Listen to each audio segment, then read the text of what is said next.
bem? Sejam todos muito bem-vindos a mais um vídeo aqui no canal. E hoje, continuando a nossa saga de receitas para o Dia das Crianças, vou passar para vocês a receita de um doce muito gostoso. É um doce que eu comia muito na minha infância, então tem aquele gostinho de infância para mim, que é a famosa inhabenta, ou teta de nega, como chamavam antigamente. Teta de nega ou inhabenta, tanto faz, é o mesmo doce, é aquele marshmallow bem gostoso, coberto com bastante chocolate. E para essa receita ficar ainda mais gostosa, para agradar ainda mais o paladar das crianças, eu resolvi dar uma incrementada nela e coloquei um recheio nessas nossas inhabentas, que é um recheio de brigadeiro, mas você pode colocar o recheio que você quiser, o recheio que mais te agrada. Então vamos à receita. Essa receita ela tem 4 etapas principais. É fazer o brigadeiro, fazer o merengue, fazer a montagem da inhabenta e depois cobrir com chocolate.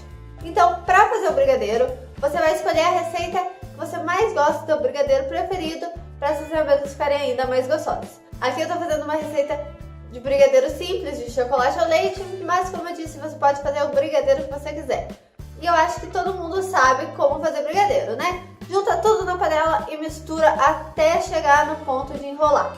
A gente precisa muito que esse brigadeiro ele esteja no ponto certo pra gente conseguir rechear as nossas inhabentas. Se ele tiver muito molinho, a gente não vai conseguir rechear elas e vai virar tudo uma bagunça. Então a gente precisa que ele esteja no ponto de enrolar. Como você sabe quando o seu brigadeiro chegou nesse ponto? É quando ele não está mais grudando no fundo da panela. Ah, mas às vezes eu vejo que ele não está grudando e mesmo assim ele fica muito mole. Para ter certeza, você está mexendo no seu brigadeiro, você acha que ele já está no ponto certo? Você para de mexer e você dá uma levantada na panela com uma das laterais. Se todo esse brigadeiro, quando você deu essa levantada, foi para um lado e metade do fundo da sua panela ficou visível, é que está no ponto certo. Se você deu essa inclinada e você viu que não foi todo o brigadeiro para o lado, que algumas partes ficaram ainda naquela parte que foi levantada, então ele não está no ponto certo ainda.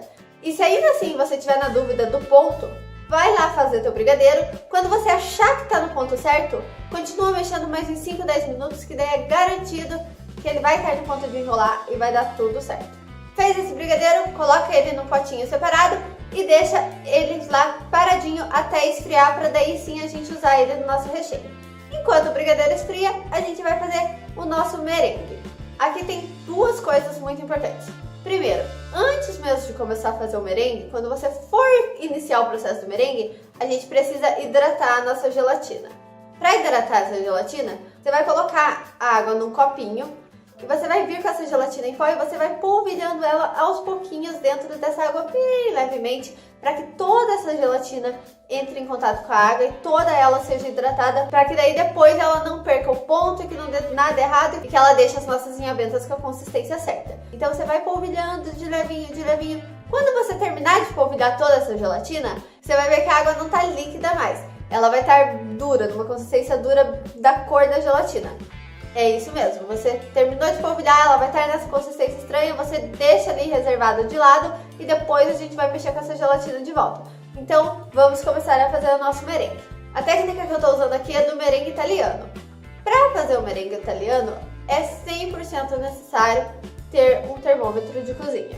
Eu não recomendo de forma nenhuma você tentar fazer esse merengue sem o termômetro, porque não vai dar certo, você vai se basear pela cor, pela consistência, mas não é certeza que vai dar certo. Então, se você quiser realmente ter certeza que as suas inhabentas vão dar certo, que nada vai dar errado, é muito importante ter um termômetro de cozinha. A gente vai misturar numa panela o açúcar, a água e a glucose. Você mistura isso fora do fogo, até todo o açúcar estar dissolvido nessa água. Depois que você misturou bem, que você viu que todo o açúcar está dissolvido, você vai levar essa panela ao fogo e você vai deixar aquilo ali ferver até alcançar 110 graus. Por isso que você precisa do termômetro. Você precisa saber a temperatura exata desse caramelo para todo o resto do seu merengue dar certo. Então, deixa ele ali fervendo até alcançar 110 graus. Alcançou 110 graus, você vai deixar ele ali paradinho, ainda fervendo, ainda ligado, e você vai correr para a sua batedeira e vai começar a bater as suas claras em neve. Volta lá pro caramelo e continua verificando a temperatura dele. E assim que chegar nos 117 graus, você vai desligar o fogo, você vai ir lá para sua batedeira que ainda está batendo as claras em neve e você vai ir despejando esse seu caramelo nas claras em neve com a batedeira ligada no mínimo. Não joga todo o caramelo de uma vez lá dentro, senão vai dar errado. Vai despejando esse caramelo em fio ali dentro, deixa a batedeira fazer o trabalho dela. Você vai ver que assim que você começar a despejar o caramelo, as suas claras já vão começar a ficar mais brilhosas, já vão criar essa consistência de merengue mesmo. Terminou todo o caramelo? Aumenta a sua batedeira para a velocidade máxima de volta e deixa ela batendo até o seu merengue ficar em temperatura ambiente. Quando você terminar de colocar o caramelo, se você sentir a vasilha da sua batedeira, você vai ver que ela vai estar bem quente. Então você vai batendo, batendo, batendo, até você encostar na vasilha da batedeira e você sentir que ela não está mais quente, que ela já está numa temperatura normal. Existem duas coisas muito importantes para quando você estiver fazendo merengue também. Primeiro, você não pode mexer aquele caramelo quando ele está lá no fogo. Você vai deixar ele fervendo e você só vai controlar ele com o termômetro mesmo. Não pega uma colher, não tenta misturar, mexer, porque ele vai empedrar, não vai dar certo, o seu merengue não vai ficar legal. Você precisa que esse caramelo fique paradinho ali até atingir as temperaturas certas, sem mexer em nenhum momento. Segundo ponto, não recomendo você fazer esse processo se a sua batedeira tiver uma vasilha que seja de plástico, porque o caramelo está muito quente, então quando você começar a despejar na batedeira, pode ser que ele derreta a sua vasilha e vire a maior bagunça e dê tudo errado, e você perca a batedeira, perca o merengue, perca a inha benta. Então, para garantir, só faça se você tiver uma vasilha de inox ou de vidro e se você tiver o termômetro de cozinha também, ok? Enfim, depois que a gente fez o merengue, você sentiu a vasilha, você viu que ela tá em temperatura normal, você para de bater. Nesse momento, o seu merengue ele já vai estar bem brilhoso e com picos bem firmes. Se tá nesse ponto, é que tá tudo certo, deu tudo certo, você pode ficar tranquilo. Você vai pegar esse merengue e a gente vai acrescentar a gelatina nele. A gente não pode simplesmente pegar aquela gelatina que tá dura, jogar no merengue que ela não vai misturar, não vai dar certo. Então você vai pegar aquela tua gelatina que tá reservada, que a gente tinha hidratado lá no começo, e você vai levar ela no micro-ondas 10 segundos, bem pouquinho, só para aquela gelatina ela derreter e a gente poder acrescentar ela no merengue. Quando colocar essa gelatina no micro-ondas, não esquenta essa gelatina muito, porque se ela chegar numa temperatura muito alta, ela perde todo o poder de gelatina dela e as nossas inha bentas não vão ficar na consistência certa. Então coloque só 10 segundinhos, dá uma misturada. Se você vê que tem pelotinhas de gelatina ainda, normalmente quando você mistura ali com a colher, ela já dissolve. Se não dissolver, coloca lá no máximo mais 2, 3 segundos que vai dar certo.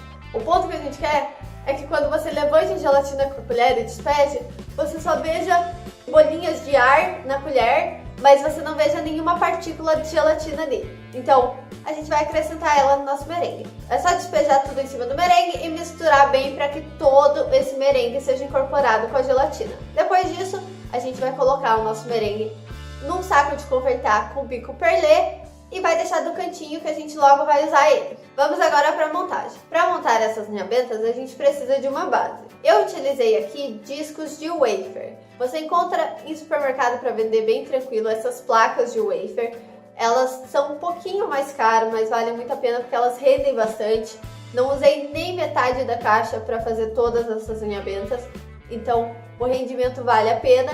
Ou então, tem gente que usa também aquelas bolachas Maria, que elas são redondas e daria certo também. Eu não recomendo usar aquelas bolachas, pois no processo de espera para as inha bentas firmarem, a bolacha amolece demais e fica muito difícil de trabalhar, tanto para passar o chocolate quanto na hora de comer. Não fica agradável, não fica aquela coisa crocante, fica aquela bolacha bem mole embaixo. Se você não liga para isso, pode usar a bolacha Maria sem problema, que sai um pouco mais em conta. Mas se você quer realmente ter aquela sensação de infância, aquela inha benta gostosinha, crocante embaixo, cheia de marshmallow com chocolate, eu recomendo muito usar as placas de wafer, que elas são um pouquinho mais caras, mas valem muito a pena. A gente vai pegar essas placas e com um cortador redondo vai ir cortando os discos. Aqui essa receita ela rendeu 26 inha bentas, então você corta 26 discos. Se você quiser fazer maior, umas big inha bentas, você pode também, só tem que trocar o tamanho do cortador para cortar discos maiores. Depois que estamos com os nossos discos cortados, a gente vai colocar o nosso brigadeiro num saco de confeitar também. Não precisa de nenhum bico específico aqui, você pode usar o bico perlê ou você pode só cortar a ponta do saco, que funciona também. A gente vai colocar esse brigadeiro no nosso saco de confeitar e a gente vai fazer picos de brigadeiro no centro dos nossos discos. É muito importante que você coloque esse montinho de brigadeiro bem no centro do disco. Se você colocar esse brigadeiro um pouco torto, quando a gente for preencher com merengue, ele vai ficar torto também e as suas nhabentas vão ficar tortas. Então, para um acabamento melhor, é sempre bom colocar o brigadeiro bem no centro. Concentra ele bem ali no miolo do seu disco e pode fazer o quão alto você quiser, mas saiba que quanto mais alto, mais a chance dele entortar. Você vai pressionando o seu saco e liberando esse brigadeiro bem ali no centro e vai subindo até liberar a quantidade de brigadeiro que você quer.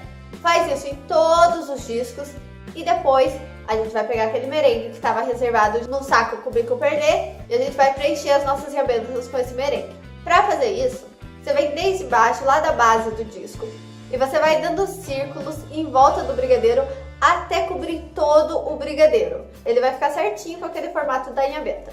Só cuidado na hora que você começar a subir com esse merengue, para sempre manter bem rente ao brigadeiro. Não tenta ir muito para a lateral, senão o formato dele não vai ficar certo.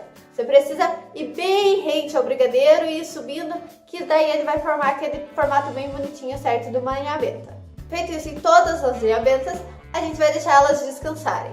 Elas precisam descansar para aquela gelatina fazer efeito e a textura de marshmallow da nhabenta ficar bem gostosa, bem certinha. Se você tentar cobrir elas com chocolate agora, não vai dar certo, elas vão começar a derreter e não é muito legal. Então tem que esperar. Recomendável seria você fazer num dia, no finalzinho da tarde, e deixar no outro dia até o começo da tarde, para daí sim você começar a cobrir essas suas nhabentas com chocolate. Se você não quiser esperar tanto tempo, tem que esperar pelo menos umas 4 a 5 horas para garantir que ela vai estar na consistência certa e que vai dar tudo certo, que não vai virar uma bagunça ou uma frustração quando você for tentar colocar o chocolate.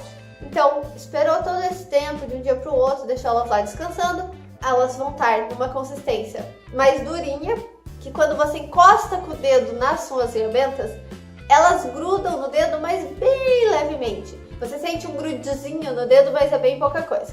Tá nesse ponto bonitinho, a gente vai banhar as nossas nhabentas com chocolate. Você pode despejar o chocolate direto em cima das nhabentas, tem que tomar muito cuidado para preencher todas as laterais, ou você pode fazer como eu fiz, e você pega aquela placa de wafer, a nhabenta, e você vira ela de ponta cabeça e afunda ela no chocolate, mexe ela bem lá dentro para ela pegar todas as laterais, para toda a nhabenta ficar coberta, tira ela de ponta cabeça e ainda dá uma chacoalhadinha para tirar o excesso do chocolate, depois você vira ela na posição normal e deixa ali descansando até esse chocolate secar. Vai levar nem 10 minutos para esse chocolate estar bem sequinho. Provavelmente quando você terminar de fazer isso com todas as primeiras nhabentas que você fez, já vão estar bem sequinhas, bem gostosinhas. Você já pode aproveitar, comer quantas nhabentas você quiser. Essa receita, ela fica bem melada. O marshmallow ele já é bem doce, junto com o brigadeiro, que é mais doce ainda, e o chocolate ao leite, que também é doce, vai ficar uma combinação bem melada, mas é uma combinação muito atrativa para criança. Se você for fazer essa receita e não for para uma festa de criança e você quiser uma coisa um pouquinho menos melada, você pode simplesmente fazer sem recheio, e daí ela vai ficar uma nhabenta normal, ou se você ainda quiser dar um contraste mais legal, você pode fazer de maracujá ou de limão ou alguma outra fruta cítrica. A única diferença é que quando você for fazer o caramelo lá do nosso merengue, em vez de colocar água para fazer o caramelo junto com o açúcar e a glucose, você vai colocar o suco concentrado dessa fruta cítrica. Seja de maracujá, limão, o que for, você vai colocar esse suco ali. A proporção desse suco vai depender do quão cítrico você vai querer sua nhabenta. Se você quer ela bem cítrica, você pode cortar 100% da água e substituir toda essa quantidade pelo suco. Se você quiser um pouquinho mais leve, você pode fazer 50% de água e 50% de suco. Vai depender do seu gosto. Mas é só alterar essas quantidades ali na hora de fazer o caramelo, continuar todo o processo igual e no final o marshmallow da sua nhabenta vai ficar com esse gosto mais cítrico do sabor que você escolheu. Se você quiser acentuar um pouquinho mais que aquela nhabenta é de tal sabor, você pode colocar um pouquinho de corante no merengue também na hora que você for bater, conforme o sabor que você está escolhendo. Vai fazer de maracujá, coloca um pouquinho de corante amarelo. Vai fazer de limão, um pouquinho de corante verde e assim sucessivamente. Para esse marshmallow passar ainda mais a impressão do sabor que você está escolhendo. Então, gente, é isso por hoje. Eu espero que vocês tenham gostado da receita. Essa receita é maravilhosa, que lembra muito a infância. Aproveitem muito bem o Dia das Crianças. faça essa receita para os seus filhos, compartilhe muitas memórias, experiências, histórias desse dia tão gostoso. E se tiverem qualquer sugestão de receita ou alguma dúvida do processo, do que foi, é só deixar nos comentários aqui embaixo que eu vou estar tentando ajudar vocês o máximo possível, ok, gente? E se você gostou do vídeo, não esquece de dar like, se inscrever no canal, de ativar o sininho, tudo aquilo de sempre. Se quiser me acompanhar fora do YouTube, é só me seguir nas redes sociais, o link de todas elas estão aqui embaixo também. E é isso, eu espero que vocês tenham gostado e não se esqueçam de stay sweetly ever after. Beijo, tchau! Oi, gente! Temos novidades aqui no canal. Agora, todas as receitas que estão aqui no canal vão estar disponíveis em mínimos detalhes no meu blog também. Ele já está ativo, já está no ar. É só você entrar no link ali embaixo que você vai ser direcionado direto para ele. Assim como as receitas são explicadas nos mínimos detalhes aqui, elas estão sendo explicadas nos mínimos detalhes lá. Mas, caso você ainda tenha ficado com dúvida, veja o vídeo, depois entra lá, veja a receita para ter certeza que você entendeu tudo certinho. Lá também, não só as receitas, vou tentar compartilhar um pouquinho mais da minha vida, minhas histórias, minhas loucuras, meus pensamentos. Então é só entrar lá e acompanhar tudo, ok, gente? Enfim, espero que vocês tenham gostado da novidade, que entrem lá e leiam todos os posts que eles estão muito legais, ok, gente? Muito obrigada e não se esqueçam de stay sweetly ever after. Beijo!